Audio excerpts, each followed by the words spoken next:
Panginoon, alam kong darating ang mga idinadasal ko sa iyo.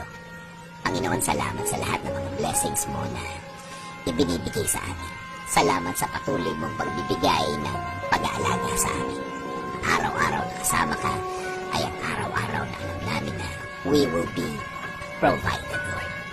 Alam po namin ang sitwasyon ngayon ay problemado, pero hindi kami sa sitwasyon namin nakatutok, kundi sa inyo na, Panginoon namin, na kayang magbigay ng mga pangangailangan namin, Lord.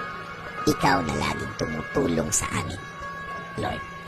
Alam namin na hindi na magtatagal ang aming sitwasyon at makikita at marireceive na namin ang mga bagay na ipinagdadasal namin na magbabago ng aming mga kinakaharap ngayon. At alam namin, hindi na magtatagal yun, Panginoon. Hindi rin kami padadaya sa aming nakikita, sa mga sinasabi ng iba na hindi na magagawa ng paraan at wala ng solusyon ang aming mga problema. Na ito daw ay mas lalala pa, na ito daw ay mas gagrabe pa, na kahit na daw ano ang gawin namin, ay wala ng pag-asa pang mabago ang mga nasa harapan ko.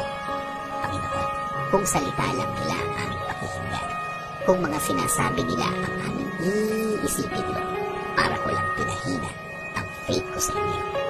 Lord, pangako po, sa inyo lang po kami maniniwala at magtitiwala. Kayo po ang magiging laman ng aming mga puso at isipan. Sa salita nila kami maniniwala at hindi ang sa kanila. Kaya ngayon, Panginoon, ngayon pa lang, salamat na po sa inyong mga naibigay sa amin. Salamat po sa mga provision mo sa amin. Salamat na sa mga biyaya na ibibigay ninyo, Lord. Kasama din po ng pasasalamat ng mga ibibigay ninyo sa akin at sa amin, Panginoon. Alam po namin na ang mga bagay na ibibigay niyo sa amin ay hindi na magtatagal. Hindi na magtatagal ang aming pag-aantay. Salamat din po kasi alam po namin na hindi lang kami ang i-bless niyo. Kasama na po ang aming pamilya. Sila rin po ay makakatanggap ng biyaya ninyo, Panginoon.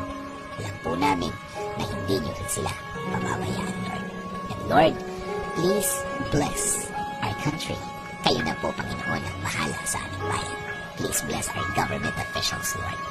Lead them and guide them always. Provide them with more wisdom.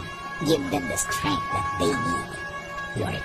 Lord, maraming salamat sa lahat. Sa lahat ng inyong ibinigay at ibibigay sa aming sarili, sa aming pamilya, at sa aming bayan. This is our prayer. In Jesus' name,